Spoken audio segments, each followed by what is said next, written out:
Assalamualaikum warahmatullahi wabarakatuh. Apa kabarnya hari ini anak-anakku? Semoga sehat selalu, tetap dalam lindungan Yang Maha Kuasa. Pada hari ini kita sudah masuk pada tema 7, masih pada peristiwa dalam kehidupan, subtema 2, peristiwa kebangsaan seputar proklamasi kemerdekaan.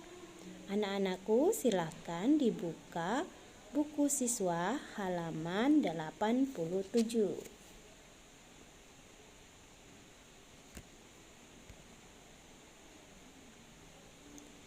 Di sini kita akan melakukan ayo bermain peran sebagai tokoh Beni dan Ayah. Di buku siswa halaman 87, di situ ada percobaan. Lakukan percobaan perubahan wujud benda bersama kelompokmu. Nah, karena kalian belajar di rumah sendiri-sendiri, maka kalian bisa melakukannya sendiri atau bisa juga dibantu dengan orang tua. Masih pada halaman 87. Kita akan melakukan percobaan mengamati perubahan wujud benda.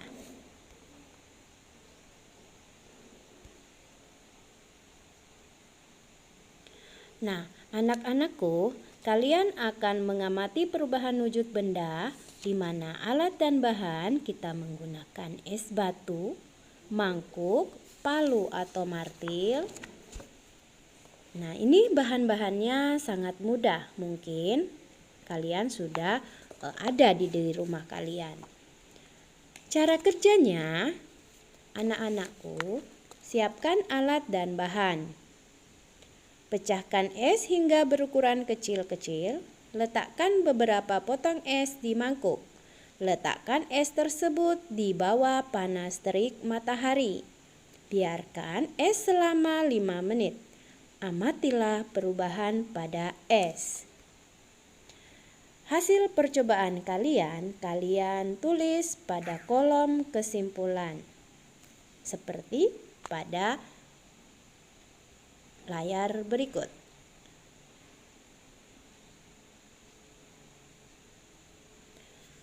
Nah, di sini setelah kita melakukan percobaan tersebut, bahwa kita dapat menarik kesimpulan.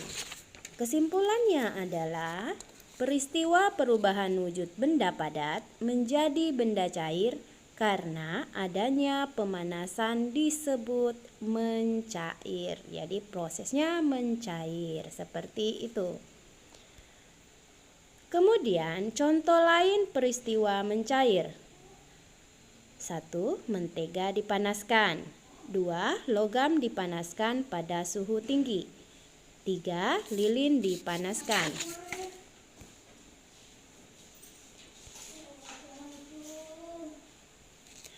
Selanjutnya, ayo lakukan percobaan memanaskan mentega di atas kompor.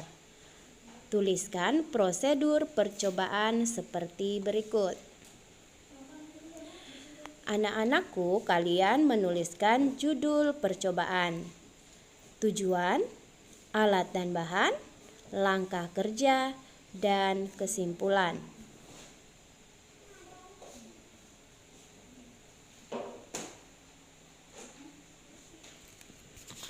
Baik, kita masuk ke materi berikutnya. Banyak peristiwa terjadi turut mengiringi peristiwa pembacaan teks proklamasi. Peristiwa terjadi menjadi catatan sejarah penting bagi bangsa Indonesia.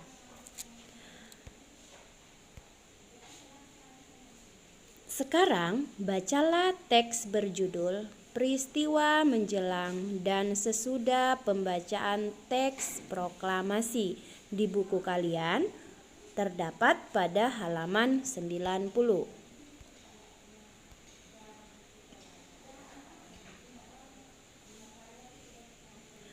Pada bacaan, kalian akan menemukan kosakata baku dan tidak baku.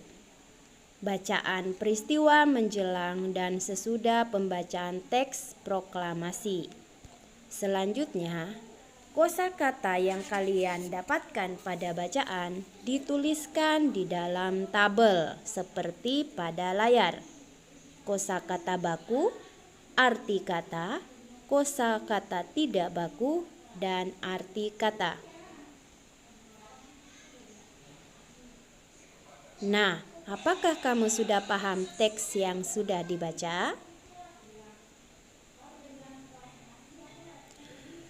Setelah kalian membaca teks, selanjutnya jawablah pertanyaan berikut. Perhatikan pada peristiwa Rengas Dengklok. Kalian menjawab, kapan peristiwa Rengas Dengklok terjadi? Siapakah yang diamankan dalam peristiwa Rengas Dengklok? Apa yang terjadi di Rengas Dengklok? Siapa yang mempelopori peristiwa Rengas Dengklok? Apa tujuan peristiwa Rengas Dengklok? Dan yang terakhir, apa hasil kesepakatan pada peristiwa Rengas Dengklok?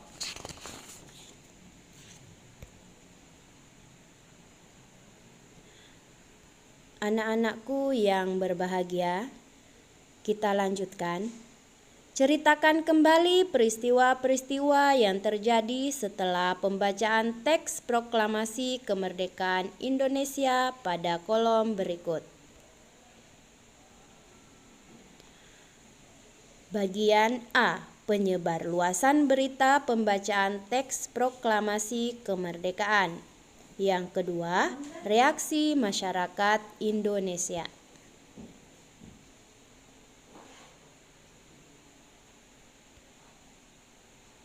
Nah, kita masuk materi berikutnya. Apakah kamu suka bernyanyi? Pada kesempatan ini yang akan kita pelajari adalah lagu Hari Merdeka.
Nah, demikian lagu Hari Merdeka. Kemudian kita lanjut. Bisakah kamu menari diiringi lagu Hari Merdeka?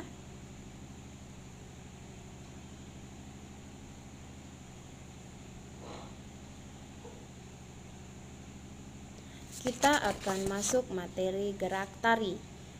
Gerak tari adalah serangkaian gerakan indah dari dalam tubuh manusia.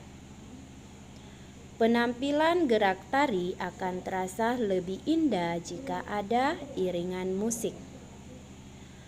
Musik dapat mengatur tempo gerak sebagai pengiring, memberikan suasana, dan sebagai ilustrasi untuk mempertegas ekspresi gerak.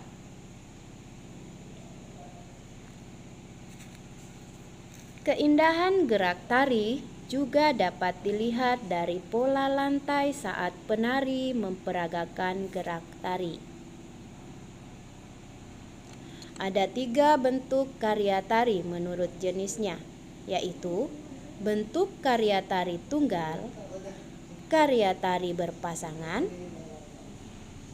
dan bentuk tari kelompok. Kalian bisa melihat gambar tayangan berikut.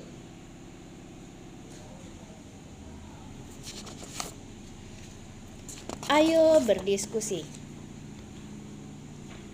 Diskusikan bersama teman sebangkumu. Apakah perbedaan bentuk karya tari tunggal, berpasangan, dan kelompok? Bagaimana pola lantai pada karya tari tunggal, berpasangan, dan kelompok? Tuliskan hasil diskusi kalian pada kolom berikut. Nah, anak-anakku yang berbahagia, semoga apa yang kita pelajari pada hari ini bermanfaat, dapat dipahami dengan baik. Sekian dari Ibu untuk pembelajaran hari ini. Ibu ucapkan Assalamualaikum warahmatullahi wabarakatuh.